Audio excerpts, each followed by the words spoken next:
episode 286 of The Dive Down, a Magic the Gathering podcast focused on the latest decks, trends, and strategies for the casual spike. My name is Stanislav here in Chicago, and with me on the line from Denver, Colorado, it's the one and only Shane Beeps. Stanislav, you're just assuming no cold open today. Like maybe we'll record one after the fact? Yeah. Or you're just going straight into this episode. Well, now people know that we intentionally do cold opens before we do the intro. So, well, I felt like our conversation pre-roll was, not necessarily for public consumption. Not that it was like dicey in any way. It was just about, kids, nieces, nephews, stuff that no one really is going to care about besides us. That's right. Yeah. And I don't think we need to put our listeners through any more dad chat.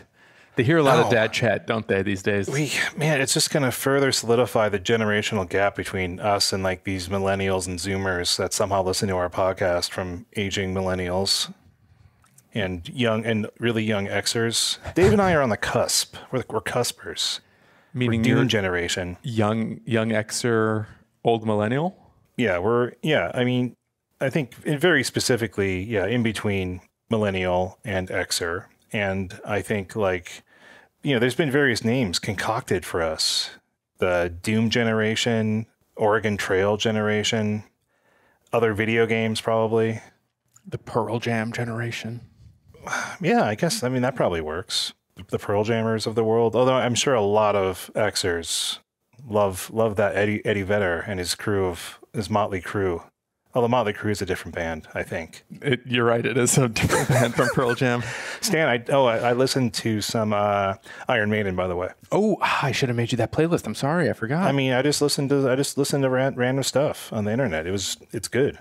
I like it. It's good. I like it. It is fun, by the way. I love to rock. But Stanislav, how are you doing?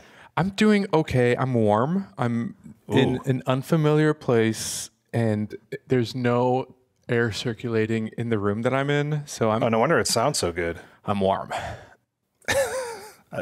The audience will hear your sweat. I hope not. Drip, drip, drip. So Dave's not here.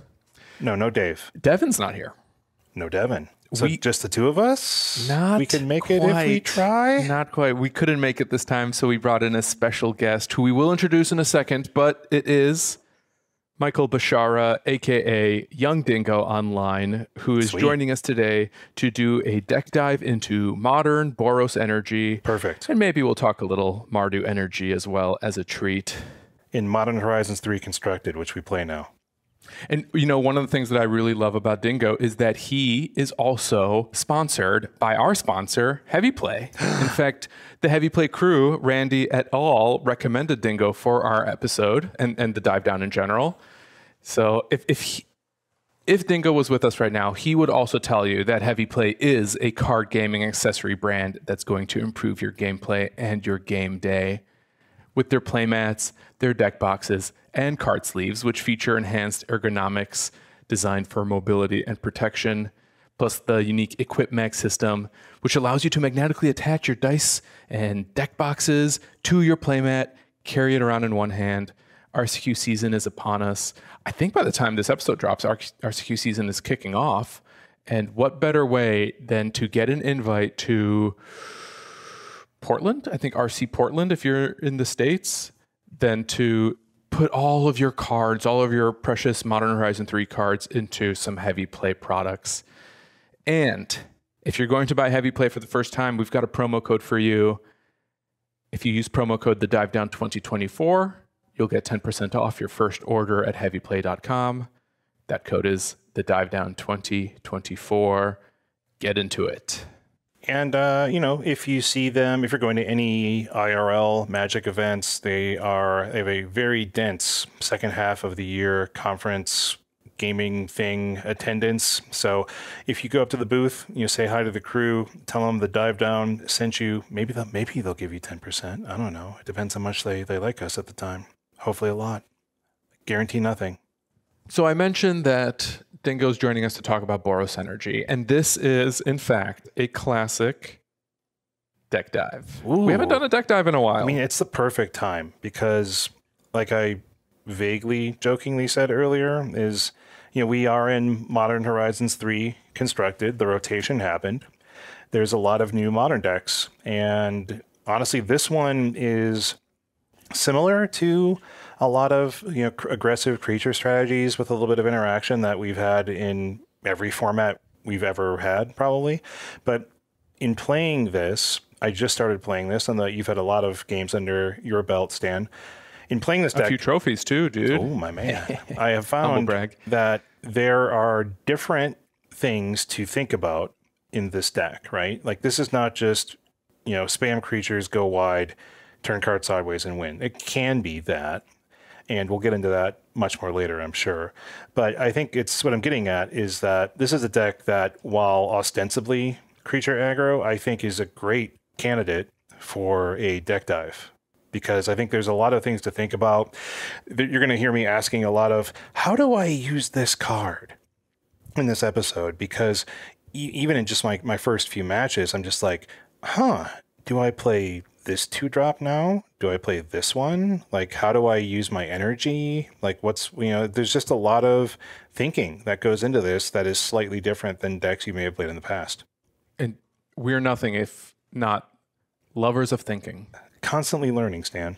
Students of life. Before we get into the deck dive officially, let's housekeep, because we do have a couple new patrons in the Dive Down Nation. Heck yeah. Shout outs this week go to Matt M. and Connor K. Thank you. Glad to have you aboard. Very glad. We also got some new reviews. Ooh. Can I talk about the reviews? We have Tel Resfin. I like this review a lot because this is someone who shouldn't be listening to our podcast yet does. It says, limited player secretly likes listening to a constructed podcast. Don't tell my LGS.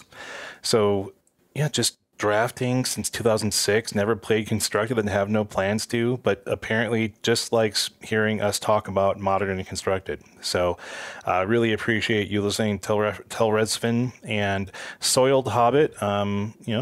Get some new trousers, I suppose. I'm glad that we're your favorite MTG show. Yeah. Okay. Well, I've always imagined everyone recording in Brooks Brothers shirts and khakis. After hearing you all try to pronounce the names of your favorite tacos, nothing changed except the khakis are now pleated. Wow. Did we say Al Pastor incorrectly? I'm more of a J. Crew person, personally. I like bonobos because they come in a lot of weird sizes. Like you can get I feel like I've talked about bonobos before. Bonobos, get at us. I can get shirts in large, slim, short, which somehow that combination is like perfect for my upper body. So it's just like stuff like that. But I feel like, we said camarones. That wasn't like I was like camarones.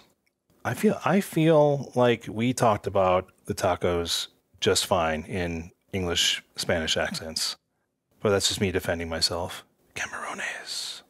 If you'd like to defend the Dive Down with your wallet, you can find us on Patreon at patreon.com/thedivedown. We have a store at thedivedown.com/store with some cool swag. Support us with a Mana Trader subscription. If you use promo code thedivedown_8LU, that'll get you 10% off your first 2 months of renting Magic Online cards.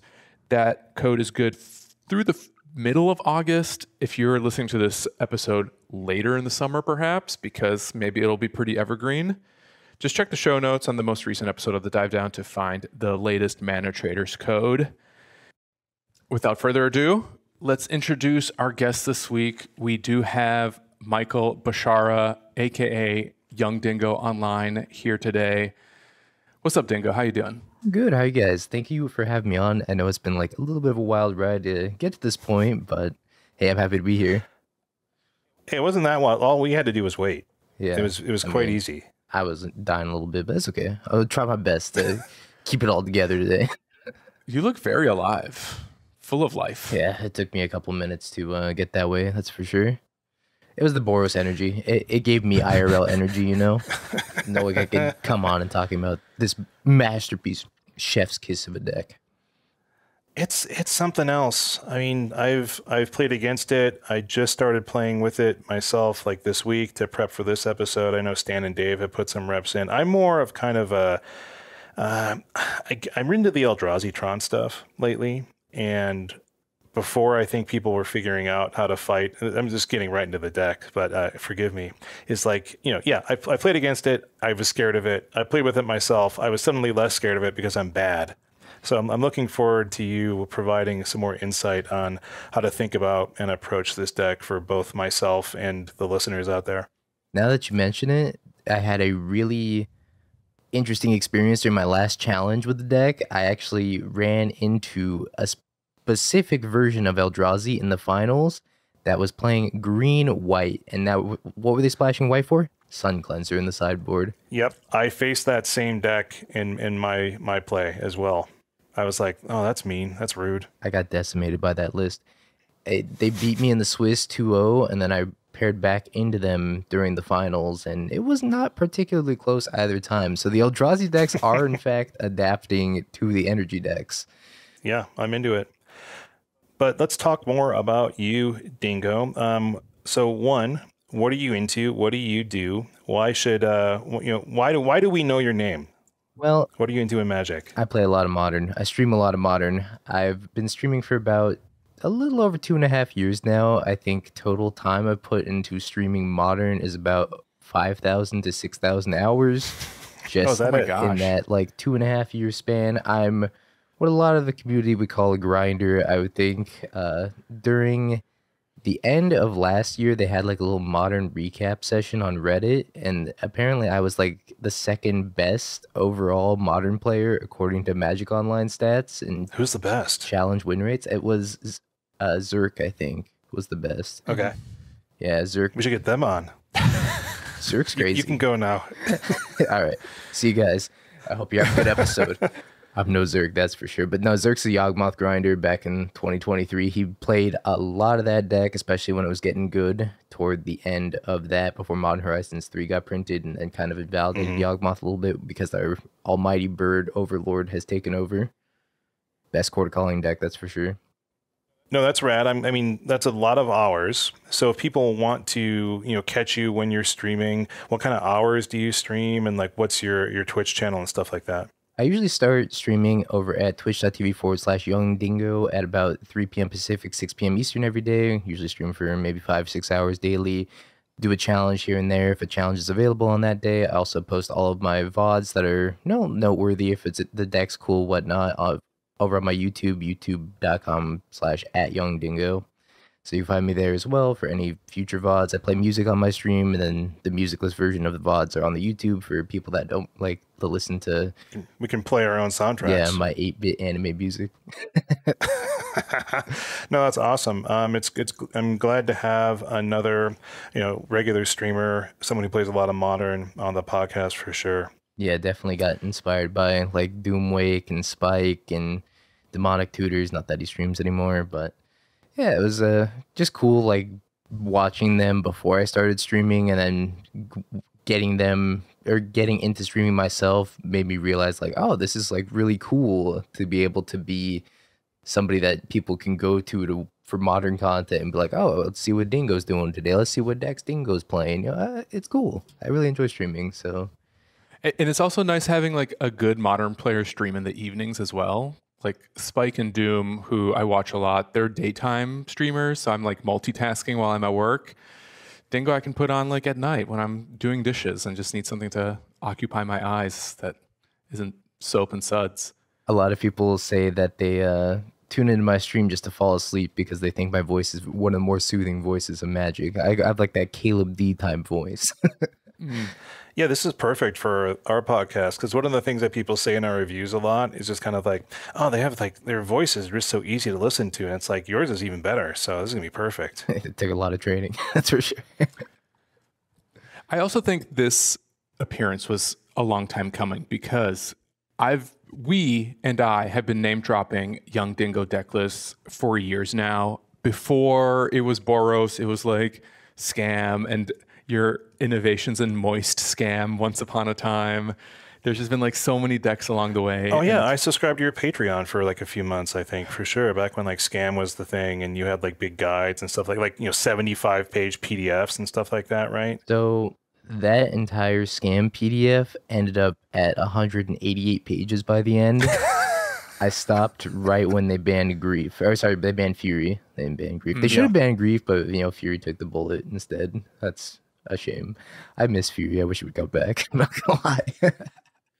Sweet card. I would like it against this deck, probably. Yeah, it'd be really good against this deck. It'd be probably pretty good against Nadu as well. All right, well, shall we talk about this deck? I kind of want to jump into it. And I think this is like a great time to have you on because you just made the finals of a Modern Challenge this weekend on Boros Energy. You've been doing well with it for like weeks now, but it seems like it's still really fresh for you, and your expertise is kind of like as honed as it ever is. So as is usual for deck dive episodes that we do, we're going to go through the cards section by section, talk about what they are, why and how we play them, and maybe try to provide like level up tips along the way on maybe how to maximize your cards and resources as much as possible. Absolutely. I was playing a lot of Jeskai before I switched over to Boros, right when Modern Horizons 3 dropped, and I was found very little success in the Jeskai deck. I don't know if it's just not my play style or if it's not well positioned. I was really, really struggling against all the Eldrazi decks. I put 4 Consign to Memory in my sideboard. I put 4 Charm on my sideboard. I was like, this is not good enough. I'm still losing to this 4 Emrakul Malevolent Rumble deck that's just turboing out Emrakul. So I was like, I'm going to switch to a more proactive deck. And I sat there, I was like, do I want to play Mardu? Do I want to play Boros? And then I tried Mardu. I was like, Mardu's still slow. It's a little bit slow, but it's grindy. Mardu is better against the Jeskai decks. I think the Boros deck is better against the Eldrazi decks because it's faster, more linear. You have Blood Moon. It's not grinding with Nightmare. It's not grinding with Bowmaster or Marionette Apprentice, Goblin Bombardment. That build's really cool also, but it's just straightforward, cleaner, linear. Just try to get them dead as fast as possible because Modern's so fast of a format. I don't think you can really afford to be dirtling right now. It is very fast. And in fact, it's so fast that Stanislav, I think you drove right past your favorite part of this whole episode. In the interest of time, I just figured we should skip it. We got time. These are like 1 sentence answers. Okay. Got time. Yes. Well, something we do whenever we have a brand new guest on the pod is a lightning round questionnaire called Inside the Grinder Studio. So I'm just going to throw some random questions at you, all Magic related, and I'd love to hear 1 sentence answers if you can. If you want to provide more context, be my guest, but it doesn't have to be more than like a quick response, just as a crash course into Dingo and really what drives you as a Magic player. And the one question we always start with, what's your favorite Magic the Gathering card? Afara, God of the Polis. Who? Come again? Afara, God of the Polis. 2 blue-white, God from Theros. Or was it the set after Theros? No, that's in Born of the Gods. Born of the Gods, that's right. That card is sweet. I won my very first F&M with that card back in Standard. Okay, 6/5 indestructible, 2 white blue. As long as your devotion to white and blue is less than 7, Afara isn't a creature. At the beginning of each upkeep, if you had another creature ETB under your control, draw a card. Sounds good. Sounds fun. It was not good, but it was a lot of fun. That's all that matters. Then it's good. It was good for my health and my engagement into Magic, that's for sure. Follow-up question, what's your least favorite Magic card? That's a good one. Honestly, Skyclave Apparition. Wow. And I'm sure that's coming up a lot these days. Yeah. Today's Modern. I think that card sucks. I'm not going to lie. That's why I hate it, because I think it's bad. I see all these people play it. Every time I play it, I'm like, this is the worst card I've ever registered. I want to take it out of every single Modern deck I ever played. I guess I did play it recently in like a Bant Nadu deck. Like that's one of the ways they beat Harsh Mentor and other cards. So yeah, it kind of gets you when you least expect it. Yeah. What about your favorite Magic format? Modern. 100% Modern. It's all I've ever played from back when I started in 2012. I built one standard deck, which was Red Green Monsters back at the time. That was after I played that janky Afara deck. Red Green Monsters was sweet, and then the person that actually taught me how to play Magic, which was my high school language arts teacher, he just was already a Modern player. He was playing Splinter Twin at the time, and I was watching him play Modern with somebody else. And it just got me hooked instantly because I used to play Yu-Gi-Oh! Back then. The format looked a lot faster than Standard. And I was just like, teach me Modern. And I haven't stopped playing Modern ever since. Do you have a favorite deck of all time? I'm gonna get a lot of hate for this one. My favorite deck is KCI. Ooh. I was gonna guess that when you like Yeah, introduced the response. I really like that deck because it was just one giant puzzle that you had to figure out, and it took a long time. It should have gone. It was right for it to go. I just really like the puzzle aspect of that deck because it was really hard to lose with it if you knew every possible line, every possible out, and I think it was just really sweet to have a deck that rewarded you for mastering it like that. All right, final question. What is your best or favorite or proudest achievement as a Magic player? What's going on your Magic tombstone if you have to design your own tombstone? Honestly, I haven't been to a lot of paper Magic events. I don't travel very much, but when I do travel, I went to an Apex 5K team event with PT Bench and Retro Gamer 27 for their respective tags, and we won the entire thing. We showed up, we started 0-1, and we're like, wow, we're about to 0-2, go home, take a 6-hour drive back to Pennsylvania. Instead, we just won out from there and won the entire tournament. It was awesome. It was a team event, Modern. I was on Goryo's in Modern. PT was playing Atraxa 4-color mid-range in Standard, and then Retro was playing Is It Phoenix in Pioneer, which took down the whole event. And honestly, it was unforgettable. Yeah, team events really are the unforgettable ones. Like I've had a few like limited team events, like one with Dave and another friend back from Chicago, and that one, even though it's so long ago now, really sticks with me. You know, even though we almost made day 2, it wasn't even that great, and it still is like, you know, just really sticks in my craw. So thanks for going through the Grinder Studio. It's always good a little bit more context and, you know, insight on how people think about the game. And you mentioned before we went into this that, you know, you started kind of speaking into the role that Boros Energy was playing in the format right now. So with the sort of, I was talking to Stan earlier, like the, you know, the quote unquote rotation that Modern Horizons 3 has brought around in Modern, more or less. Like how do you see Boros Energy in the format right now? Like what role is it playing? I think it's one of, if not the most proactive mid-range deck. You can call it an aggro deck. Some people say, oh, you're just playing aggro. I kind of think it's a mid-range deck, honestly. If you're playing a 3-mana Lightning Helix with Recursion, I don't think you can consider your deck an aggro deck if you're going like turn 3 Helix, turn 4 Helix. Like, I don't know. To me, that just screams mid-range because you're just interacting constantly. But I think it's the fastest, fairest, best mid-range deck out there. I'm going to say the magic word now that always gets us comments when it's brought up. Isn't aggro mid-range just another word for tempo? Whenever I think of tempo, I think of blue. Because all I think about is it Murktide? When I'm thinking about tempo. If you've ever watched my stream, you'll know that I'm a big Murktide hater. I love Andrea Mangucci. I love his videos on Murktide. I don't love Murktide. I think Murktide is a deck that you have to sweat constantly just to eke out your minor percentage points, because you need all the card selection to find exactly what you need in every matchup. You got to know the ins and outs of every deck in every format, and it's too much effort for your 49% win rate. Shots fired. Sorry, Mangu. So that kind of gets me to the question I had in mind, actually. It was like, how do you see this deck being different than previous sort of maybe more aggressive or more mid-rangey, like Boros-y style decks? Like, you know, we have the addition of energy, we have a whole bunch of new creatures, new interaction. Like, how do you see it really being different than stuff you've played in the past? This mid-range aggro, whatever you would like to call it, deck is the one that has the most 2-for-1s I've ever seen in any Boros style deck ever. Ajani, 2-for-1. Amped-Raptor, 2-for-1. Flage, 2 or even 3-for-1 if you have Arena of Glory out. All of these incidentally just go upstairs with their damage. You don't even have to target your opponent's creatures.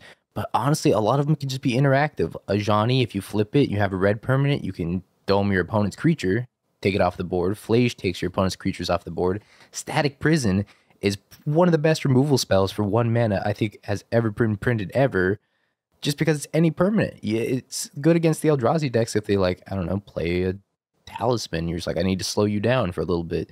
It's just nice to have such flexible options that can all just go upstairs because everything in the deck has reach, and you can just eke out those last few points of damage in the top deck war because your opponent has to just struggle to stabilize.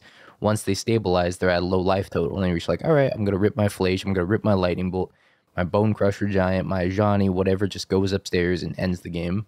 And you were talking a little bit about this earlier when you were sort of giving a comparison about why you might play Mardu, why you might play Boros. Like, how are you looking at the Horizons 3 format right now, and why are you selecting Boros specifically to try to target it and win the most?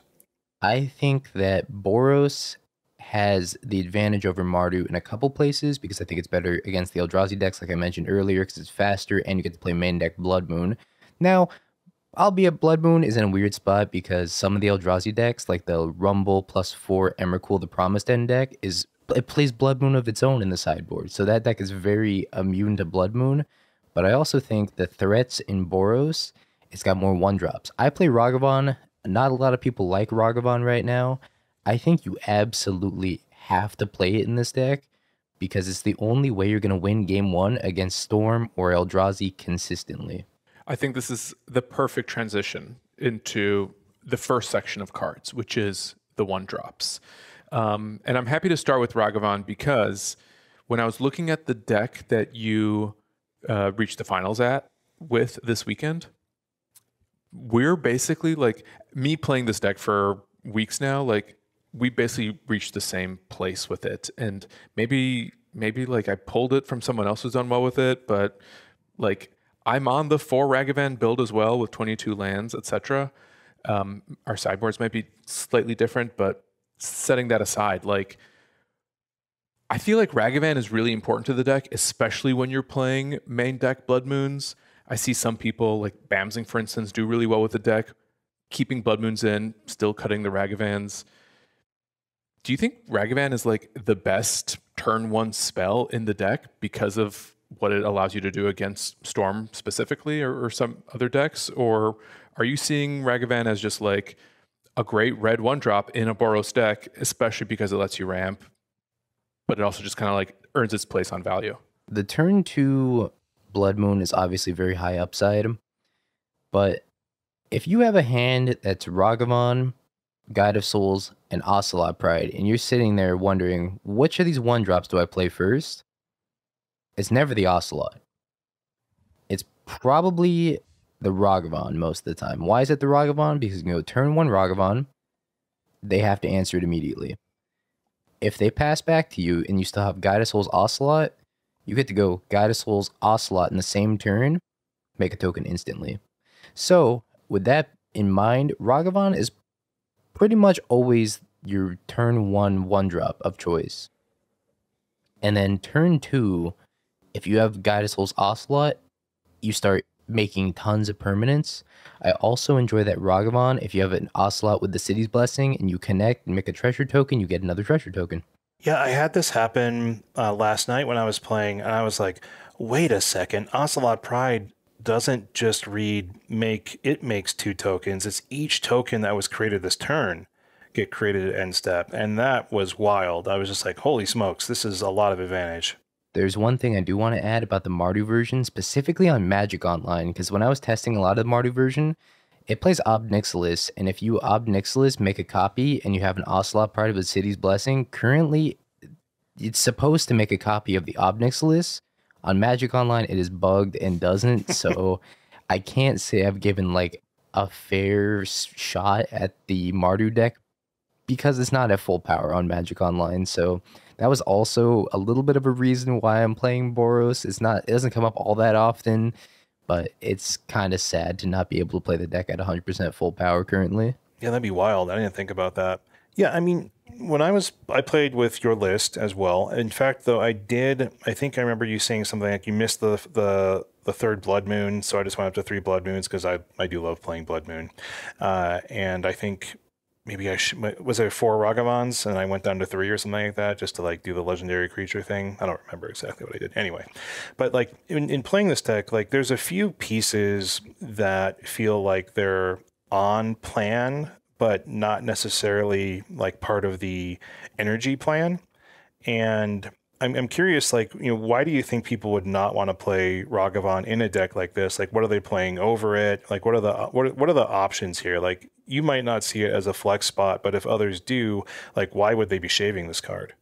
So Ragavan is worst in the Mardu matchup. It is so bad against Mardu. They have Bowmasters, they have Marionette Apprentice, they have everything. Ocelot Pride, it just bricks it completely. Ragavan is really bad in the Energy Mirror or in any sort of Mardu mid-range matchup. It's not that good against Blue-Black Frog because they also play Bowmaster, and Psychic Frog easily outgrows it as well. So, to a degree, sometimes Ragavan's not that good.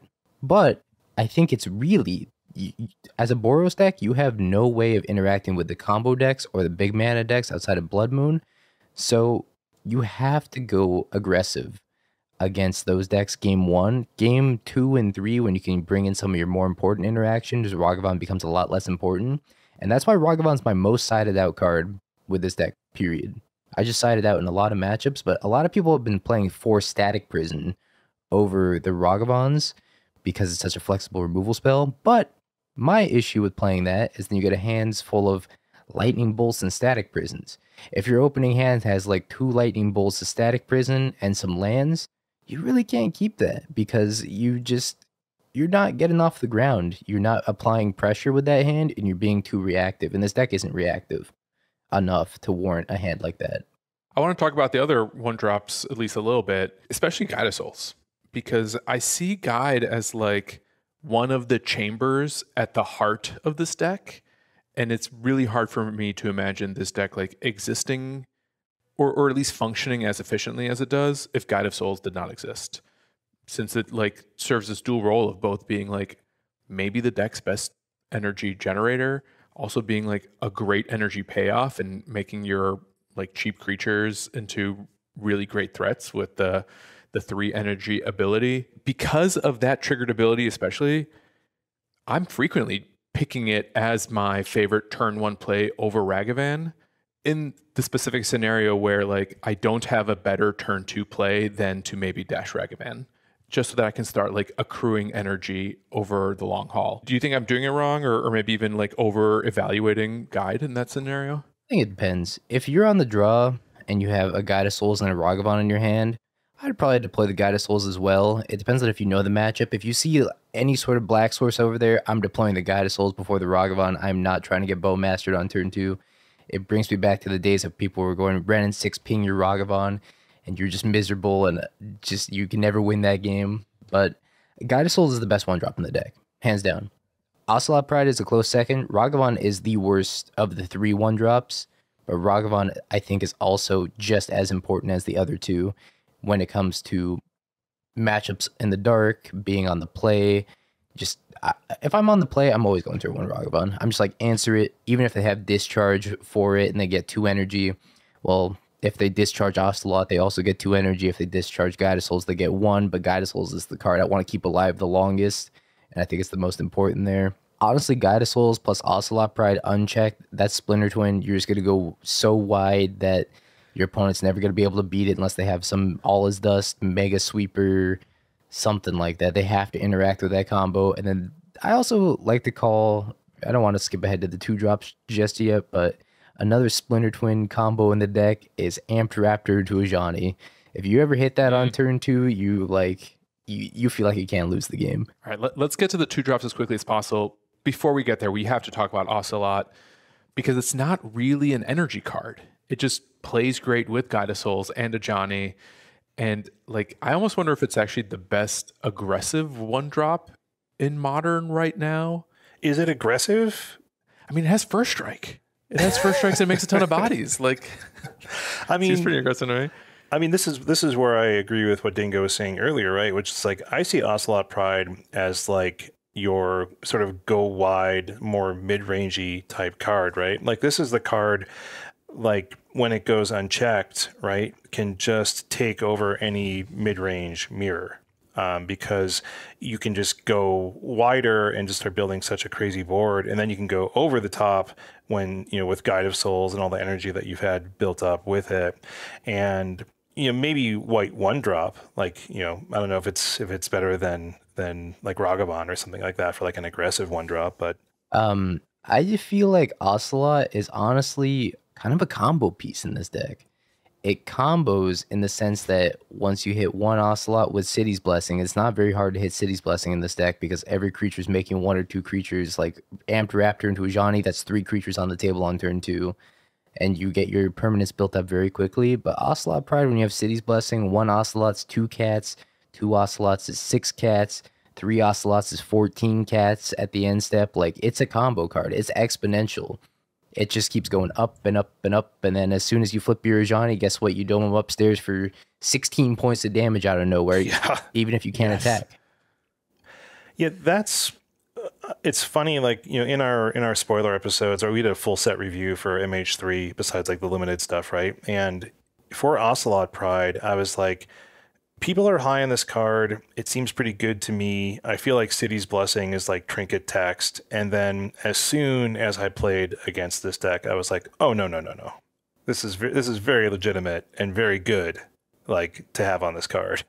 Yeah, the City's Blessing is definitely what makes the card what it is, and it gives it all the potential for this deck to be so explosive. You can get City's Blessing on like turn 3 or 4 if you have a nut draw where you connect with Ragavan, and then you start playing like Amped Raptor, Guide of Souls, whatever. You hit Ajani, maybe you play Ocelot somewhere in there, and then suddenly your board is unbeatable on turn 3, turn 4.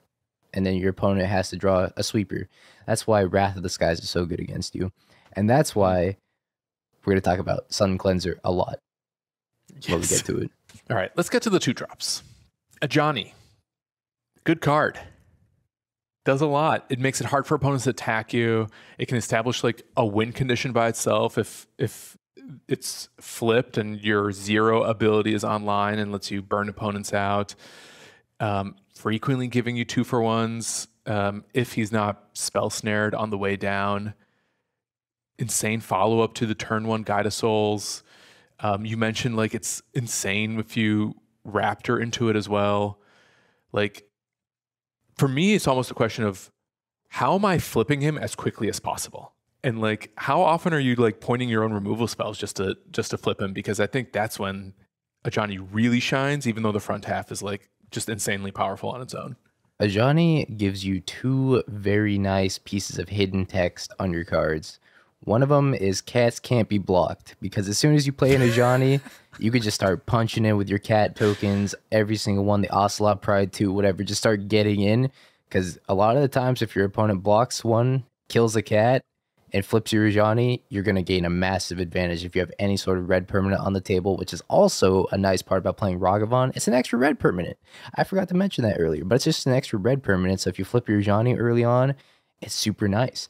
Also, a lot of the times I've gone like Guide of Souls on turn 1, turn 2 Ajani, and then turn 3 I'll play like a Ragavan as a red permanent if I draw it or whatever, and then I will static discharge my own 1/1 cat token because it gives me 2 energy, so I can give something flying with Guide of Souls for an additional energy. Also, I get to flip my Ajani. So static discharge is not only one of the best removal spells they printed in this set, it's also just so synergistic with Guide of Souls being able to give stuff flying with your extra energy, as well as killing your own cat token to flip Ajani and then start zeroing or plussing. I've ulted the Ajani, but it's also bugged on Magic Online. If you ult somebody that has ring protection, you will lose your entire board. Instead, don't do it. It was a big mistake. Just a heads up for people playing the deck on Magic Online. So one of the things that came up when I was playing this deck is like, am I just looking to flip Ajani? I don't know why I would not, but there has to be some reason why I might not. But I just felt like Ajani is meant to be flipped as soon as possible, and so anything I can do to make that happen seems like a good thing to do. Or are there reasons that you would not want to like flip into the Planeswalker side? So there's a couple times where you don't want to flip into the Planeswalker side. One of them is if you have a lot of cat tokens and your opponent has a board where you just want to keep punching in with these cat tokens. You can kind of just leave it there and say my cats are fairly unblockable, and then, keep punching in. And then maybe they're like, oh, I'm scared. I don't want to flip that thing. So they just keep taking damage from the cats, even though they have like some blockers, like 1/1s that could trade with it. They just don't want to trade with it. So in terms of that, it's nice. Also, if you connect on your opponent and you steal their Ajani, do not flip it. It'll go back to your opponent. That's very important. Some people don't know that. Ajani is a May on a flip walker, and you don't have to choose yes. A lot of the other flip walkers are mandatory. Ajani is not, so do not flip it if you somehow steal one with invert polarity or Ragavan from your opponent, because it'll go back to them. So just keep that in mind, because it's exile and then return. It's not transform like Jace Vryn's Prodigy or some of the older flip style walkers. Good catch. I actually never noticed that. Haven't stolen one, I guess, yet. Amped Raptor? Amped Raptor. This is where you're going to hear me ask my famous question that you don't know, Dingo, but Stan knows well, is like, how do I use Amped Raptor? How do I cast this card? Because this is a crazy 2-drop. You mentioned it earlier in terms of you get some amazing combos like Amped Raptor into Ajani or something like that, right? But it's still kind of random, right? You're flipping cards from the top and you don't know exactly what you're going to hit necessarily. And so I think there's a chance to strike gold, and there's a chance to, get a static prison without something to target with it. And so for me, I'm wondering, how do I think about using Amped Raptor? Like, what are you thinking about when you have an Amped Raptor in hand and it's turn 2? So I have a lot to say on this card. Oh, I please. could probably talk about Amped Raptor for 20 minutes on its own, but I'll try to keep it concise. Amped Raptor was a card that when it got spoiled in pre-release and I made my MH3 tier list video, I was like, this card's random and inconsistent. I put it at B tier. And then we have famous twitch.tv/aspiring Spike putting it in S tier. And when I went over to his house for the Paper Modern Horizons 3 testing, we argued about Amped Raptor back and forth, and it was hilarious because he kept posing me the question, or he said, he put Mishra's Bobble in his Amped Raptor deck, and he would hit Mishra's Bobble consistently. I kept looking at him, I'm saying, would you be happy if you hit a Mishra's Bobble off your Amped Raptor?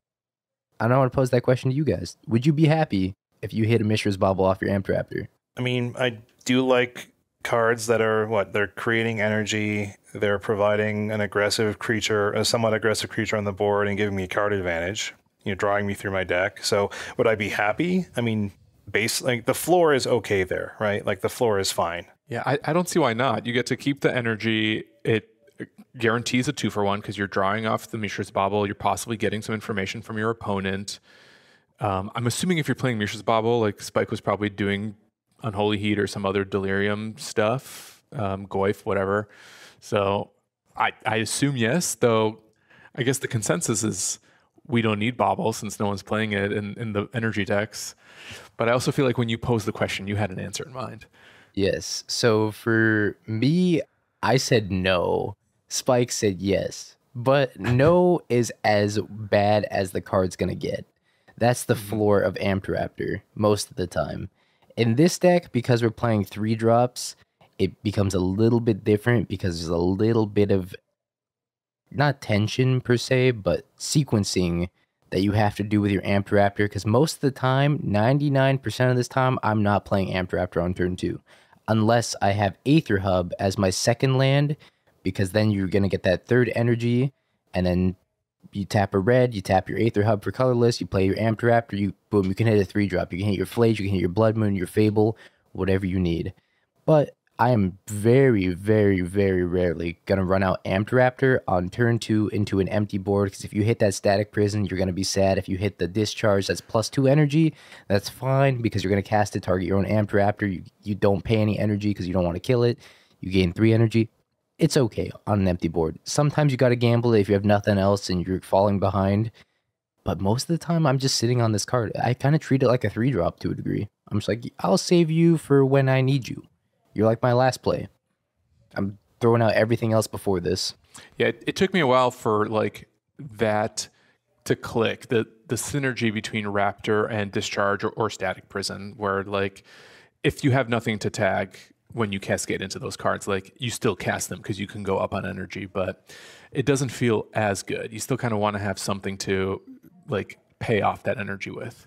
I will note that Static Prison, if you cast it onto an empty board, you will not get energy. You actually have to target something to get the energy, otherwise it will not work. So if you hit Static Prison and your opponent has 0 permanents that are non-lands, don't cast it. You're not going to get your energy.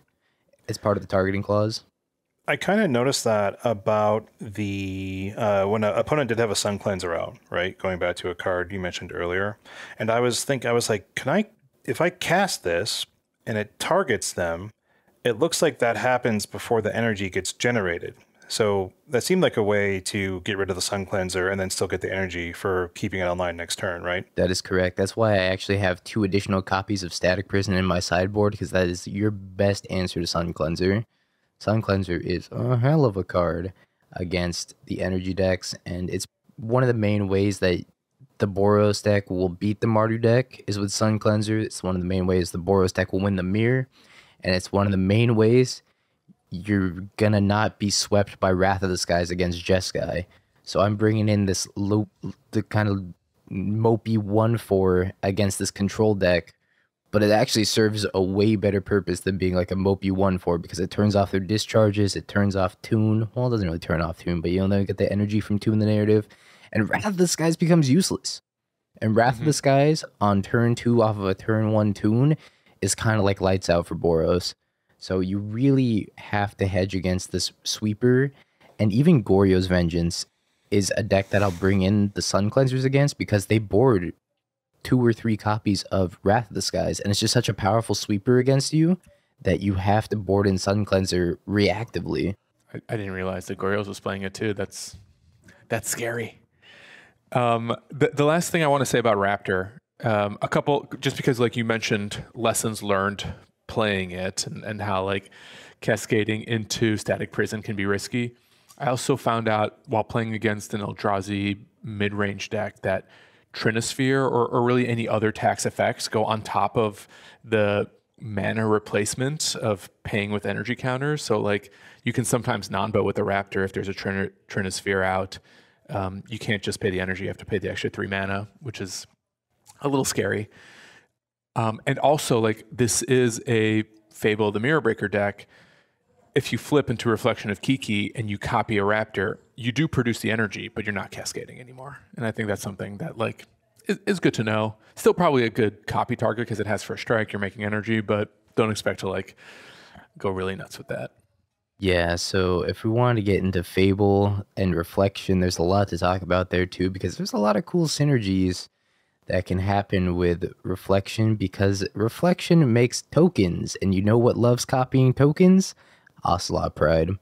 And if you use Reflection to copy Ocelot Pride, and then you go to end step, and you stack the triggers to the point where the Ocelot Pride happens before the Reflection makes it go away, you will get a permanent Ocelot Pride token. Whoa. Because the first one copies it, and then the second one will copy the first one, so you're going to make 2 permanent Ocelot Prides at end step. It's insane. If you can ever flip a Reflection and copy Ocelot Pride, you are probably 99% to win that game. Sick. It's one of the most powerful synergies, but you have to make sure you stack your triggers in a particular order, because you have to...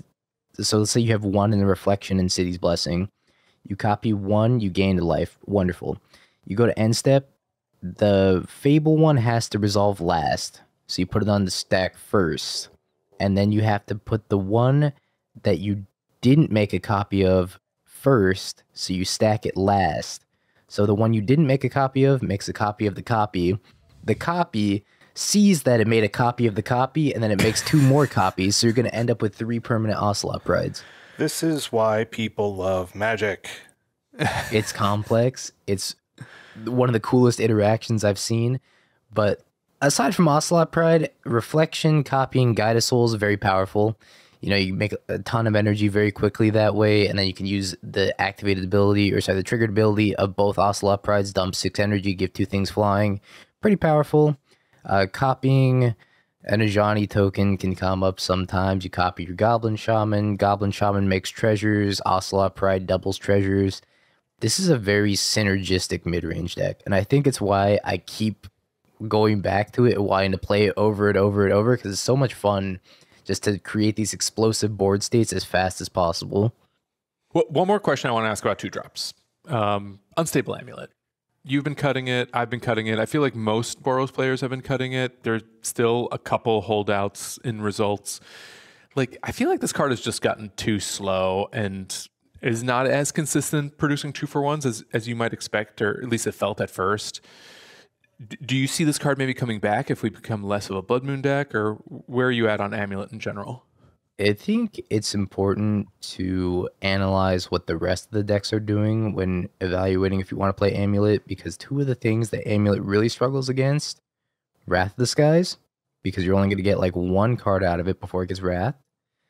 And it's unlike Expressive Iteration, which immediately generates you 2 cards retroactively. You're only going to get really 1 before it gets swept up. Also, All is Dust. That's the other premier sweeper against you, and also gets swept up by All is Dust. So while it looks appealing to just be like, oh, this is a really nice card advantage source, you're already going to lose to the same cards that you were losing to before. And this extra card advantage usually isn't better than just being aggressive and putting more bodies into play and trying to race your opponent and be like, make them have it. I hope you have the dust. I hope you have the dust. Oh, you don't have the dust? Oh, you're getting punched for 8, 9. Oh, you're dead. That's turn 5, you're dead. You didn't have the dust fast enough. Turn 4, you're dead. You didn't have the dust fast enough. So I just like making my opponent have it and then trying to close out the last few points of damage by drawing Lightning Bolt, drawing Flage, going upstairs with them. That's usually how I'm winning these games against the Eldrazi decks and control decks. All right. We got to talk about the 3-drops. In this section I'm calling, let's save the Flage for last. We've talked about Blood Moon a bit. And like for me, thinking about Blood Moon in this deck is almost like a chicken or the egg situation. Are we playing Blood Moon because it's good right now? Or are we playing Blood Moon because we just want to be a Blood Moon deck? So I actually think Blood Moon is very poor in general right now. I think Blood Moon doesn't do a lot against the Eldrazi decks anymore. It seems like they have a lot of ways to ramp out by the time Blood Moon even hits the table because of Kozilek's command. There's like, oh, you have a Blood Moon. All right, in response, I'm going to float 6 Eldrazi mana, make 4 Scion tokens, nice Blood Moon. I'm going to cast my Giant Eldrazi anyways. I'm going to cast my Dust anyways. I don't think Blood Moon's that good against the Eldrazi decks. I think it's pretty good against decks like Jeskai, which are trying to play double blue counterspell, double white Wrath of the Skies, double white Solitude, double white Flage, double red Flage. Their mana base is so greedy that I like it in that matchup. Blue-black Frog is another prevalent matchup that's starting to get really popular too, and for whatever reason, Yuta Takahashi decided to infect these Murktide players' minds and convince them that Basic Swamp is unplayable, and because of that, Blood Moon absolutely devastates that deck as well. And Goryo is making a pretty big resurgence, and Blood Moon is very good against them because they are not only playing an Esper mana base full of Surveil lands, they're also trying to play either an Underground Mortuary or a Hedge Maze for their green source so they can try to hardcast Atraxa. Blood Moon is good there too. So I actually think Blood Moon's better against some of the other fair mid-range-esque matchups than it is against the big mana matchups. What about Nadu? It's good against Nadu. It's pretty solid. I call Nadu a fake deck because I think it should already be gone, so I kind of just don't really talk about it that much when I'm explaining the pros and cons of the deck, because that deck, frankly shouldn't exist after being top 4 of the last SCG, all 4.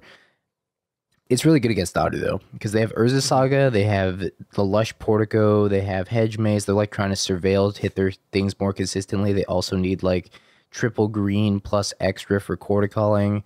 So I think it's really good against Nadu, too. Blood Moon is such a weird card right now. Like, I hear what you're saying, right? Which is just like, I dropped it against a deck that I was like, oh, this is going to be great. Like, they let off with like a tapped Triome, you know what I mean? And then it ended up being Creativity. And they won just fine through my Blood Moon, because all I need after a while is just a bunch of red mana.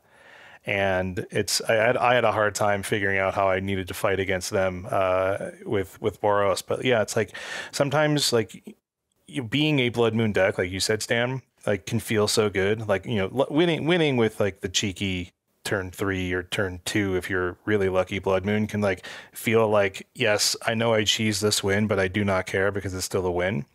But yeah, it feels like up and down for sure. Like I don't think like Blood Moon's like a lights out card right now, but like it's good enough. But I think that's a question, right? Is it good enough to be playing 3 main deck right now?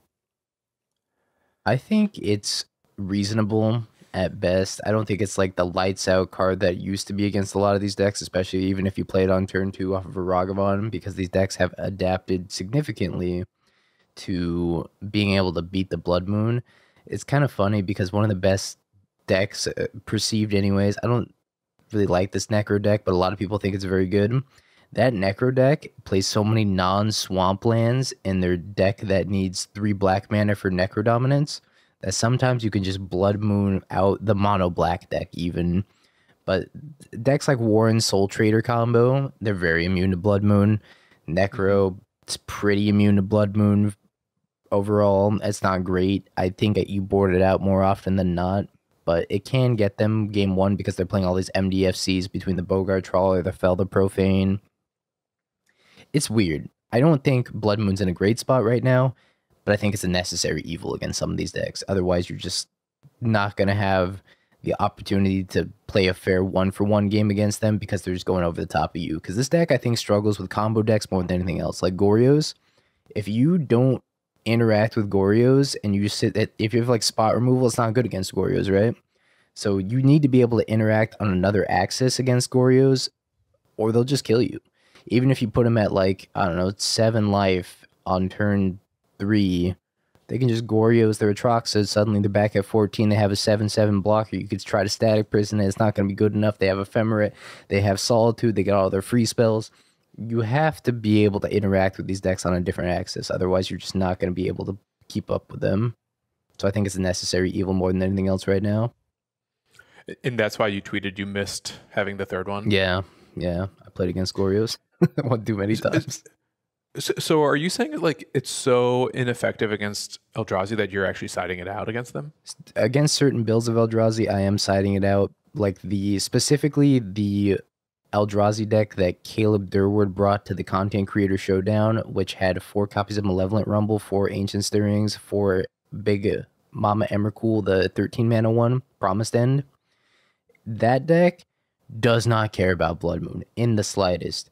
The only thing that cares about the Blood Moon is the Temple, and it's the Ugin's Lab, but they have 4 copies of Myco Spawn, so even if you Blood Moon them, they're like, okay, I have 1 green off of my Talisman because they're playing 4 Talismans. I'm going to go cast Myco Spawn, I'm going to go get my basic Waste, I'm going to go get my basic Forest, whatever I need. I don't care about Blood Moon. I'm still going to dust you on turn 4. Mm-hmm. Yeah, I ran into that same exact thing, right? Where it's just like, I think, like you said, is that these Eldrazi/Eldrazi Tron decks right now are so insulated against mana disruption. Like, it might slow them down slightly, but, and with this deck, you're hoping to offer like an aggressive, you close to the game, like, so, aggression plus disruption equals win, hopefully. But, as soon as they have all this dust, as soon as they have 7 mana, which is not that hard because, like you said, they're making Eldrazi spawn with Kozilek's command. They have talismans online, multiple talismans online, just ramping them. And they can get to that 7 really quickly if you didn't have like kind of a nut draw plus Blood Moon sometimes. Yeah, they're also like ring looping you. They're playing ring, draw, ring, draw. Like they're just stalling you until they can get enough mana to dust you. And that's why 4 copies of Lightning Bolt has won me more games than anything else in this deck. I promise you. Against these Eldrazi decks, I just want to draw a bunch of Blood Moons.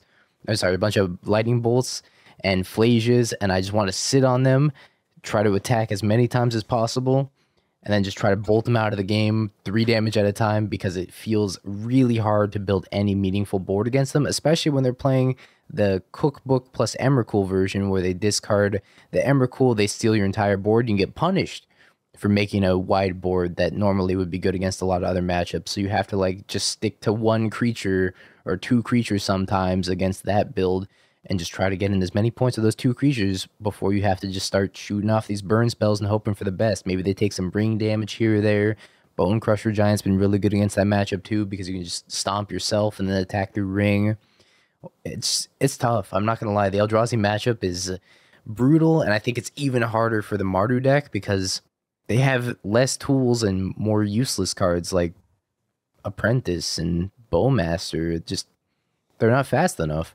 Yeah, your opponent's ringing, but they have protection, so Bowmaster can only get so good, right? Yeah. All right, let's talk about Fable of the Mirror Breaker. We are a mid-range deck after all. At this point, I feel like what is left to say about Fable at this point in Modern? Like, I was kind of like struggling to even figure out how I'm assessing it relative to this deck, other than to say, like, let me know if you agree. Like, I think it's actually just the slowest card in the deck, but it's also obviously great on its own and will like randomly be your plan C win condition, like when they surgical all your Phlages or wrath all of your one drops, and then like you get a couple Fables down and you can somehow take over the game that way. Like, I'm never really siding it out, but like I don't necessarily want it in my opener. I kind of just want to like draw it on turn 2 or turn 3. How are you evaluating it? Fable, I think, is probably the worst card in the deck at this point. I think the card quality of everything else has gotten so high that Fable is not what it used to be. It's slow, it's a grindy piece of card advantage, and it doesn't really play well into people just killing you on turn 3, killing you on turn 4. Like, the format is so fast, if you don't hit like every beat snappity snap, you're going to fall so far behind that you're going to be susceptible to a sweeper, or you're going to get hit by a giant Murktide out of the blue-black frog deck. You're going to get Necroed, Soul Spiked for Shield Dritted, Ringed, like whatever. What Fable does is it filters you into more burn spells. That's what I've found is the best use for Fable. You're a 22 land deck with no card selection. Sometimes you're going to flood. You're going to draw a bunch of lands, and if you draw a bunch of lands plus Fable, guess what? You have a chance of being back in it. You play the Fable, discard those lands, try to find burn spells, go upstairs for the last few points of damage. I was considering going to 2 copies of Fable because I think it's just slow. And I kind of wanted to play 4 Phlage because Phlage is just amazing, especially with the 2 copies of Arena of Glory. Phlage just is 6 points of damage minimum upstairs, and then maybe 12 on an empty board if you have the Arena of Glory. Like, I think Phlage is a better card unless you trade your resources and get swept and not be punished too badly, because that's just more fuel for the Phlage to escape.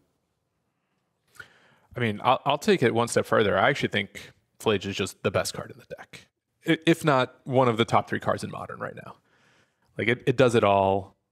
Stabilizes you, it's interaction, it's a win condition. Like, it kind of forces them to interact with your graveyard, even though you're like generally playing to the board and playing like a mid-range aggro plan. Like, yeah, if Fable is the worst, I feel like Phlage is the best, and that is the 3-drop I want in my opener, I guess, other than Blood Moon.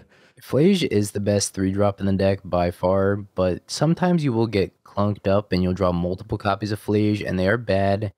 They're not bad. They have diminishing returns, right? Because if you have 2 in your graveyard, you got to escape one of them. You got to exile the other one to escape one of them. It's like, it's not amazing, but I always want to see 1 copy of Phlage every single game. So I'm thinking about going up to 4 copies and just trimming a Fable down to 2 Fable, 4 Phlage, because I just want to see Phlage every single game. If I can see exactly 1 copy of Phlage every game, I think that I would win a lot more games because of those 2 Arena of Glories.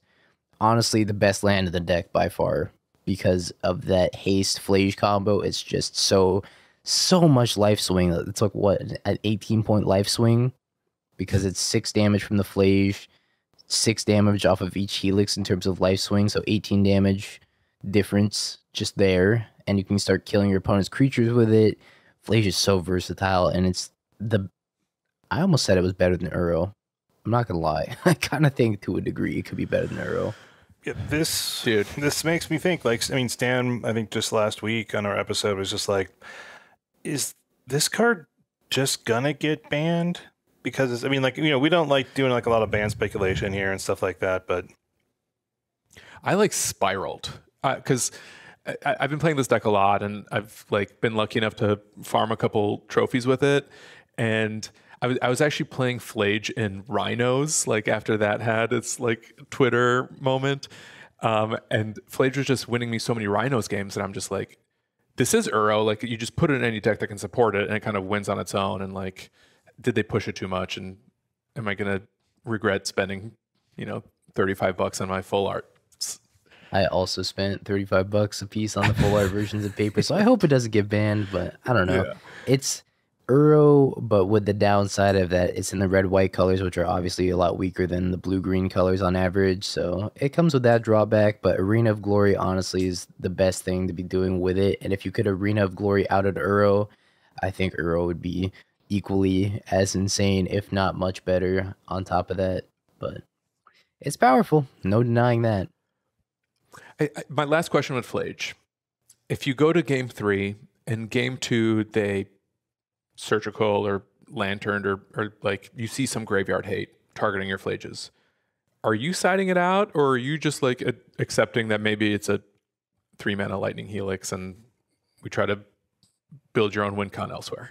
I never side out Flage, ever. Like, I think it's just so strong that if they want to play bad graveyard hate cards against you, like Surgical, and you just happen to have a draw where you're like, I didn't draw Flage, I'm just going to keep attacking you with my creatures, and they're sitting there with their Soul Guide Lantern or their Surgical, and they're like, man, I wish this was removal spells.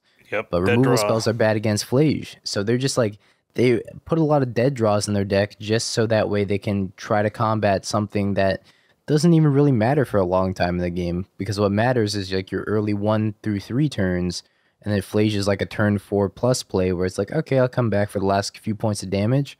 But even the front side of Flage, being Lightning Helix is just fine. Kill a creature, gain you some life, Ocelot triggers off of it, make a token. It's just too synergistic to cut. But, sometimes I won't board in the 4th one. It's been happening less and less recently because I'm just like, I kind of just want all 4. So I've pretty much been boarding in the 4th one all the time. I think I'm just going to start playing in the main deck. It's too strong. Yeah. There's a lot of games where I'm like, oh, this game's unwinnable. Like, I remember one of them from the challenge. I mulliganed to 5 and I got grief scammed on turn 1. I was down to 3 cards. I was like, this is unwinnable. I had like 2 lands and some useless card, and I just like surveilled a Flage into the graveyard. I drew an Arena of Glory, and I won that game. I was just like, I should not have won this game in a million years, and I just won because I surveilled a random Flage and I drew an Arena of Glory. Sounds good. Is that the move? Like, if you see it with Elegant Parlor, is it always better to just put it in the yard instead of getting 3 out on the top? Most of the time, yes. I just bin it instantly. I'm just like, oh, Flage free card. It's like, oh, my Surveil land came with Entomb. I will take it. Into the graveyard. Yeah, seems better in the yard, especially if, like you said, if you have Arena of Glory or, the chance to draw into it, might as well. Yeah, Arena of Glory is honestly the most impressive land in the deck, aside from the Surveil lands just being... the Surveil lands do so much work in a deck like Boros because you have no card selection, so this is like your pseudo card selection. It draws you like 0.5 of a card. And just make sure you don't like super flood out because you are a 22 land deck. It's a lot. Like even Scam back in the day used to play like 19 or 20. They weren't playing like 22, and I do like the 22 lands. It feels good. It's like a good number to consistently escape Flage on turn 4 most of the time. But you're going to hit that point of variance where it's just like land, land, land, and you're just like, okay, crack my fetch, Elegant Parlor, bin a land, draw Fable, or draw something relevant, Amped Raptor, Ajani. You're just like, okay, that's not bad, I'll take it. It helps you just have better top decks in the mid to late game. Right on. All right, so, it's a mid-range deck. It's got interaction. I think a lot of these interaction spells we can breeze through, like Lightning Bolt. What else is there to say about Lightning Bolt? Galvanic Discharge. It's the new Unholy Heat. Buy it, play it. It good. Static Prison, like, I guess this is our new Leyline Binding, even though people are cutting down on it. Like, you and I are at 2 copies. Some people are still playing the 4. Why are we fluctuating between 2 and 4? So, Lightning Bolt has the powerful benefit of going upstairs, which is always amazing. So I would say Lightning Bolt's never really dead in the hand. Galvanic Discharge is also not really dead in the hand because you can always target your own thing for energy and then maybe pump a Guide of Souls with it. So it's Also, like hybrid gives something +2/+2 if you control a Guide of Souls. That's what I like to say is the extra hidden text on Galvanic Discharge. Static Prison, that can actually just be dead in your hand.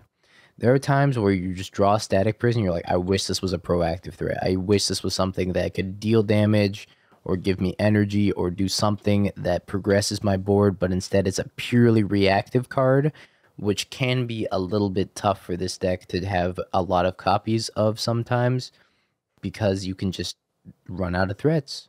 Now, that's where Giganta plays a key role also in these late games matches that are just like card for card, trading one for one. Giganta has been amazing. I've also used it to fix my own mana off of Blood Moon because don't forget, if you have a Giganta and a Blood Moon and you're completely out of white sources in your mana base, you can tap Giganta and still cast your Flage.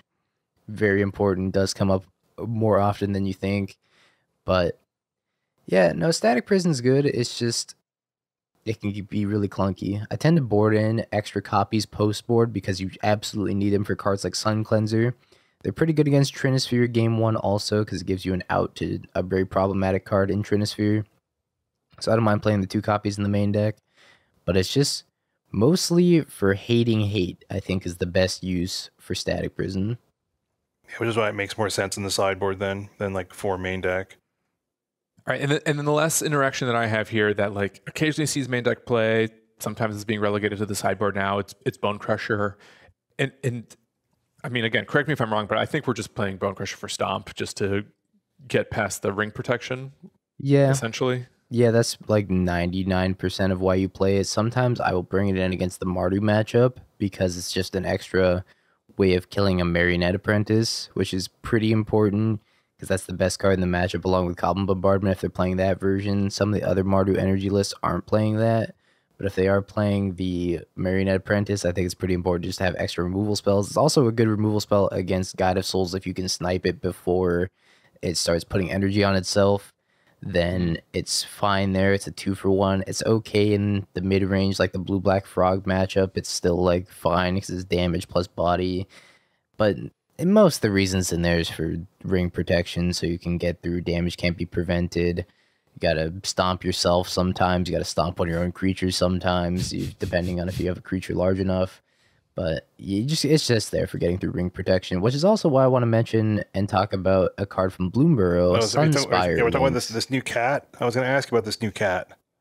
I think Sunspire Links is really cool. There's a couple of problems with the card. One, it shuts off Giganta when you board it in, so you lose access to a pretty valuable resource because it's double red.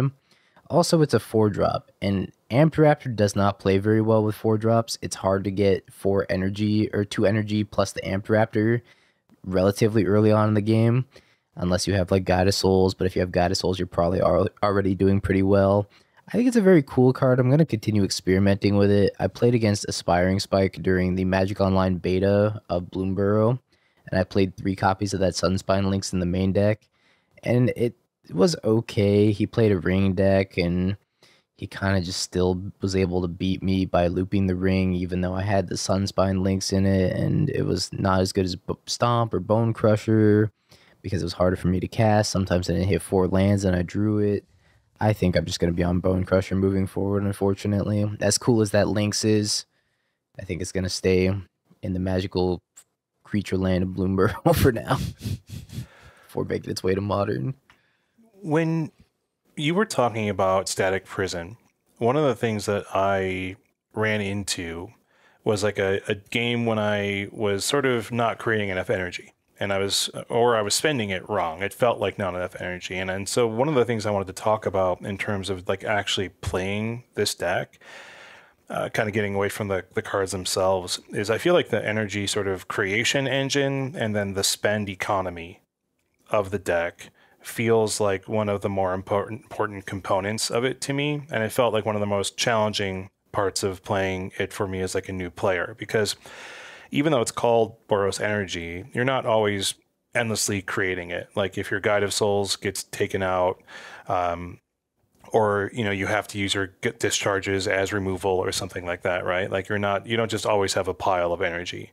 And so when I'm running thin, it's like, well, how long can I keep the static prison online? Like how, just how bad is this threat I'm facing on the other side of the board or something like that. But besides just static prison, getting to the actual question is like, what's going through your head and how are you trying to approach the energy economy of this deck? Because that's a big thing that makes it different from just a Boros creature deck, right? Is you have like this secondary resource to actually manage.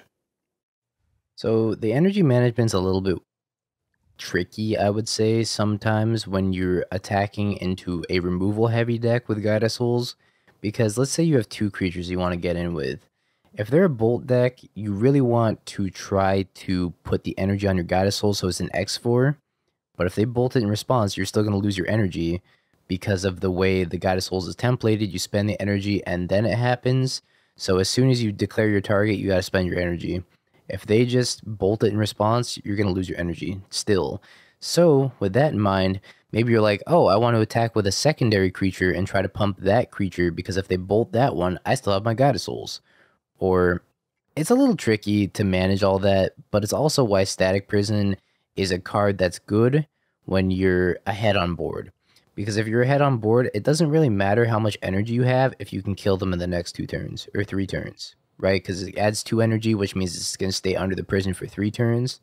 If you can end the game in that next 3 turns, energy resource management doesn't matter nearly as much as you would think.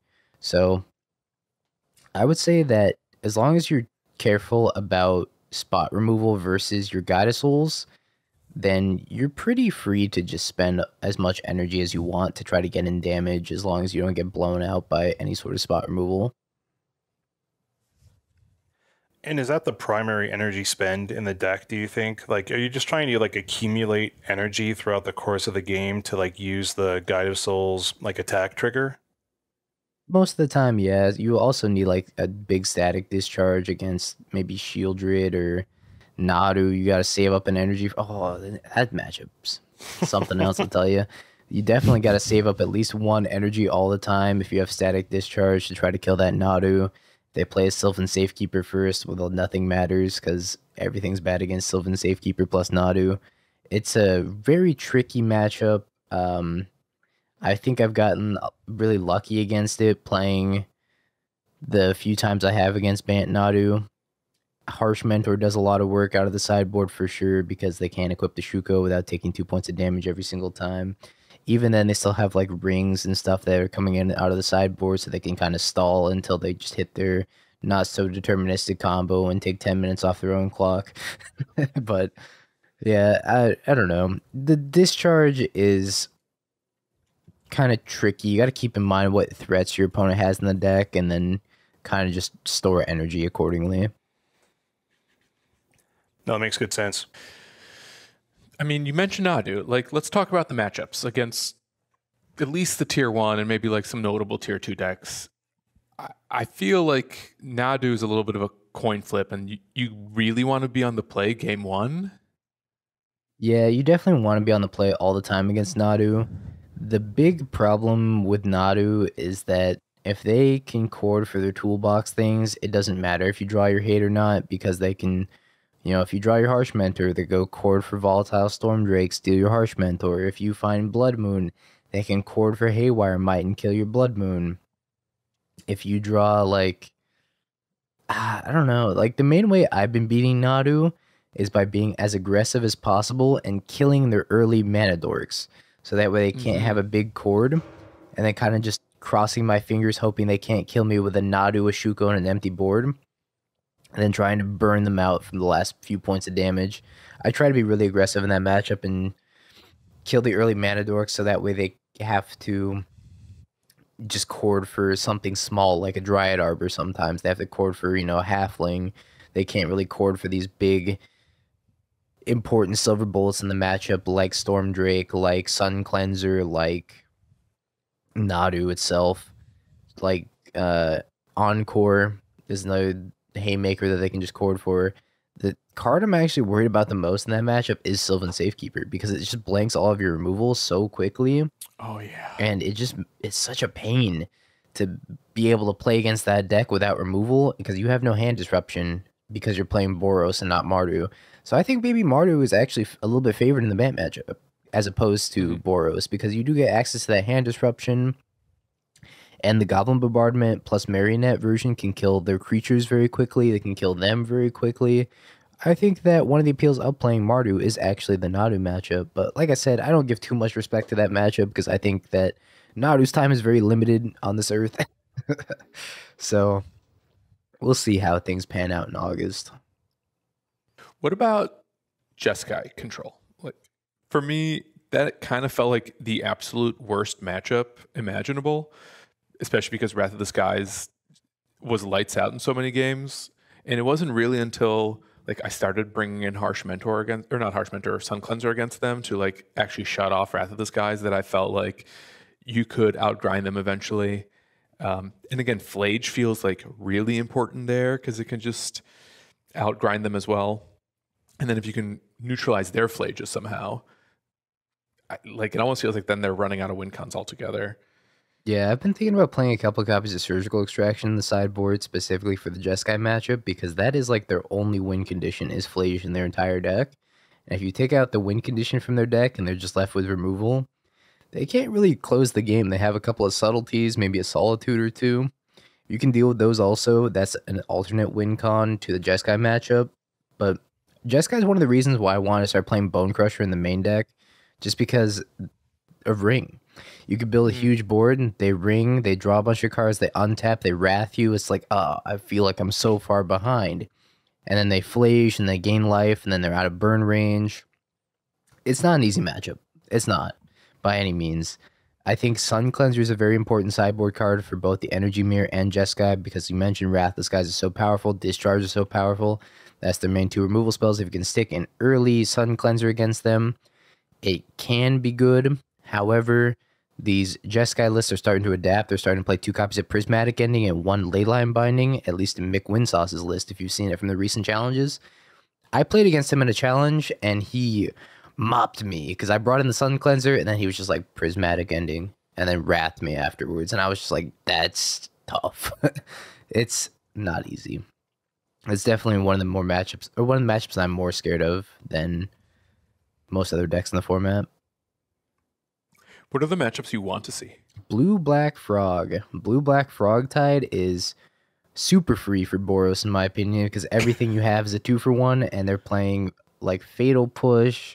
They're playing like all these 1-for-1 removal spells. They can't have Toxic Deluge, which is like a little bit... It's good, but they are spending life on it, and they have 0 life gain in that deck aside from maybe like 1 Cling to Dust. So every life they pay comes at a price for them. And their main threat is like Frog and Murktide, and that's where Static Prison shines. You Static Prison a Murktide, it loses all the counters, even if it has to come back, then it's a 3/3, it dies to Flage. Static Prison, I think, is one of the most important cards against that Blue-Black Frog deck. It's also a matchable board in the 2 more out of the sideboard, and just have the full 4 ready to go for that matchup. But I love that matchup. I think it's highly favored for Boros. And I don't mind playing against the Mono Black Necro deck. I think it's a pretty good matchup there. The Mono Black Soul Trader deck, I think, is a good matchup. Eldrazi scares me, although it's always a coin flip. It always comes down to the last few points of damage. Can they stabilize? Can I find the burn spell? Very coin flippy of a matchup. I think it can be tough. The Mardu matchup's a little scary because they have Bowmaster and Marionette Apprentice. Like I said, to brick your early creatures, kill your stuff. Ocelot Pride's not that good in the matchup because of Bowmaster, because of Goblin Bombardment. So I'm thinking about maybe I sideboard out Ocelot Pride. I've been going back and forth on that. I ended up not sideboarding out Ocelot Pride in the challenge I made the finals against Mardu. And I popped off with like 3 of them just because they didn't have the Bowmaster, they didn't have the Bombardment, and they kind of just had like a Nightmare and something to chain off the Nightmare. And my board just got so out of control that by the time they had found the Bowmaster, it didn't matter anymore. So I'm thinking maybe I'm supposed to be keeping in the Ocelot Prize even against these Bowmaster decks, just because of the snowball potential is so high and likely to happen. Going back to the Eldrazi, Tron matchups, There's a lot of, this is a selfish question, by the way. There's a lot of variance in kind of how people are approaching these decks, right? There's like sort of just green Eldrazi style. There are more Tron-y style that are just kind of like playing effectively an old Tron build, but with the Eldrazi lands. There's kind of the new one that you just mentioned, like sort of the green-white one that has access to white sideboard cards. You know, Emrakul, the world anew, old Emrakul. Like how would you approach building these decks, or what are the ones that you think are performing the best right now against you in all of your play? I think the ones that are relying on Tron have been decimating the energy decks more than anything else, because these energy decks are reliant on Blood Moon to stop Tron. And if you establish the Blood Moon, they don't have enough colorless sources to cast Kozilek's Command, and they struggle a lot. But these builds that are just playing like Utopia Sprawl, Malevolent Rumble, Talisman, they don't care about Blood Moon. So it's a lot harder to stop what they're doing. And against those style decks, you just have to have like a really aggressive draw. Otherwise, you're just going to fall too far behind. Myco Spawn kicked, you lose a land, that could be game over in its own right. Because they can Myco Spawn kick as soon as like turn 3 with the right draw. It's those builds of Eldrazi, I think, are the best. The E-Tron decks go over those builds. However, you have to not get Myco Spawned. I think the two best cards in the matchup against these Boros decks are Myco Spawn and Kozilek's Command. The early interaction, they can go Eldrazi Temple Forest if they're on the play, for example. They can kill my turn 1 Ragavan with Kozilek's Command and make a spawn. And then suddenly they're super far ahead, they start looping Ring on you, the card advantage is insane, they sweep you, maybe they have a Breaker of Creation in their deck, they gain a bunch of life back. That matchup is very, very tough, and I think that despite us being like a relatively aggressive deck, they can stabilize so quickly with their 8 copies of Soul Land and Talismans and all this ramp. And we don't have really any good like hand interaction or ways to stop the ring from coming down. So they can just stall, and then get to their late game that they're seeking, and then just end it on the spot. This is why it's time for insult to injury. Give me finally progress. So we're kind of getting low on time. Want to let you get out of here, rest up, and stuff like that. Get on stream later today. But what do you think this deck is looking like in the near future? Like, let's say, you know, Nadu gets banned. What is its position in the metagame? Do you see anything sort of shifting around it that would impact your desire to play it, or do you think it's just it's built so right now that it's just going to be a solid player in the meta? I think I would be happy to cut these Harsh Mentors once Nadu's gone. The Harsh Mentor, I sometimes bring it in against the Eldrazi decks because it does them 2 extra damage when they tap the ring again. If they don't have protection, it's fine. It's not great. I'm not happy to play a bear that does an extra 2 points of damage maybe. But you get to free up a couple of sideboard slots. But I think when Nadu's gone, Eldrazi's going to rise to the top. Energy's going to rise to the top. Maybe Necro we still see, or Goryo's, or Blue-Black Frog. I think we're pretty good against most of those decks already. Storm can be a little bit of a tricky matchup because I keep disrespecting Storm and not putting any Damping Spheres or Granite Magistrates in my sideboard. So maybe I cut these Harsh Mentors and play either of those in my sideboard. But I think the deck is just really clean and linear and powerful. And I honestly think it's like a top 3 deck in the format right now, even with Nadu being legal. Either that or Mardu Energy. I think Mardu Energy is really powerful. I'm not discounting it in any way, shape, or form.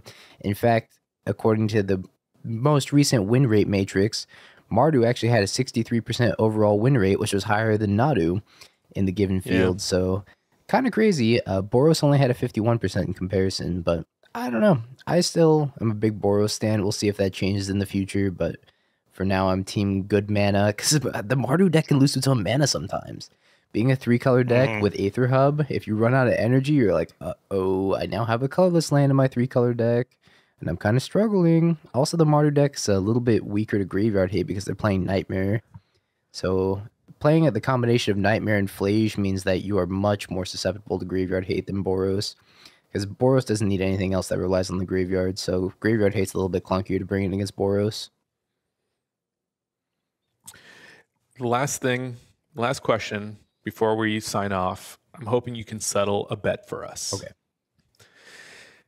You know, Do makes on our show a lot, and he said Boros is the new Jund, and I was like, that doesn't feel right because it's more of a tempo deck, and then I think Doom or our other co-host Dave is like, well, Merc is a tempo deck, and Murktide is the new Jund, so we're right back there, and I'm like, still doesn't feel right. Shane had the brilliant observation that it's actually just the new Elves deck. What do you call it? Is it Elves? Is it humans? Is it something else entirely? Somebody came in my chat the other day and they said, is Boros the new Jund? And I said, no. Jund is one for wanting people. You're playing a discard spell, you're taking one thing from them, they're playing a threat, you're using a removal spell. It's just an entirely one for one deck.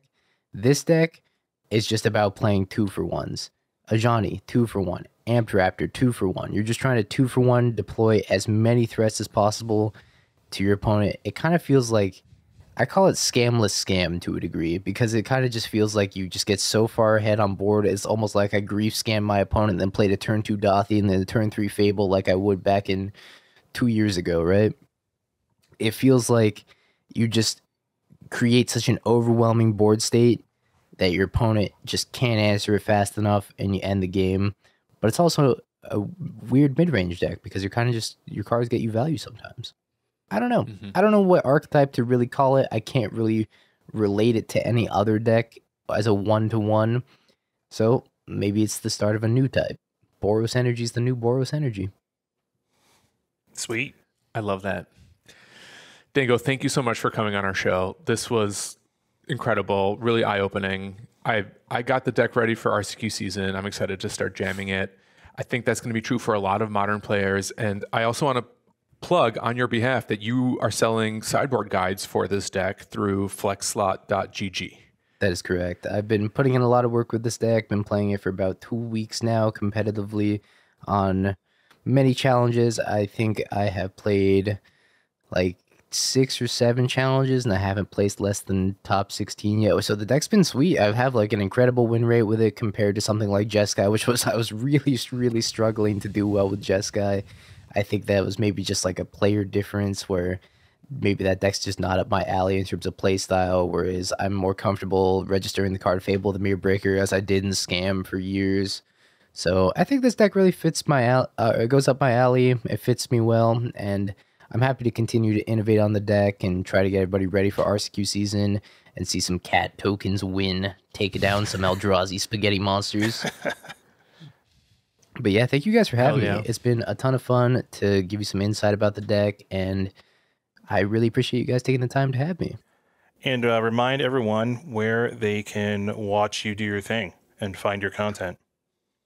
I stream Monday through Saturday over on twitch.tv/YungDingo. All of my YouTube archives are available at youtube.com/@YungDingo. And then I believe my Flex Slot link for any sort of decks that I play moving forward is flexslot.gg/u/YungDingo. And that's Young, Y-U-N-G. That is correct. It's not Y-O-U-N-G. Yeah, it's a common misconception. A lot of people come in, they're like, Y-O-U-N-G. Wait, why can't I find this channel? The name, it doesn't have any special significance. It might as well be a random Xbox tag that I generated when I was 12. It's not. My actual random Xbox generated tag when I was 12 was actually Uber Mikey B. Fun fact. Mine was Evil Pig Doctor. We all have skeletons in our closet. Simpler times, huh? Well, thank you guys. It's been a lot of fun. Awesome. Thanks again for coming on, and enjoy hopefully your stream later on today. Unless you need to go take a nap. Nah, maybe. Yeah, feel better. Take care. And that wraps up this week's show. If you haven't yet, make sure you subscribe to our podcast so you get the latest episodes as soon as they come out. Maybe you're a new listener of The Dive Down, decided to check us out because you're a YungDingo fan, and maybe you even liked what you heard. We come out every Thursday, and we're all about modern magic for the casual spike. So tune in wherever podcasts are served. And if you're listening to us on Apple Podcasts, I hope you consider giving us a rating and review. If you'd like to submit a question to The Dive Down, you can reach out to us on Twitter at the dive down, all one word, or you can email thedivedown@gmail.com. Also, if you'd like to support our show directly, you can join our Patreon at patreon.com/thedivedown or check out our store at thedivedown.com/store. Head over to our sponsor, heavyplay.com, to get some incredible deck and dice boxes and playmats featuring the EquipMag system. And if you use promo code TheDiveDown2024, you'll get 10% off your first order at Mana Traders. And if you use promo code TheDiveDown2024, you'll get 10% off your first order at Heavy Play. And shout out to Mana Traders for sponsoring the Dive Down as well. If you sign up for Mana Traders using promo code TheDiveDown_8LU, all one word, that gets you 10% off your first 2 months of renting Magic Online cards. That code is valid through mid-August. Check out the show notes of the most recent episode to get the latest code for a Mana Traders promotion.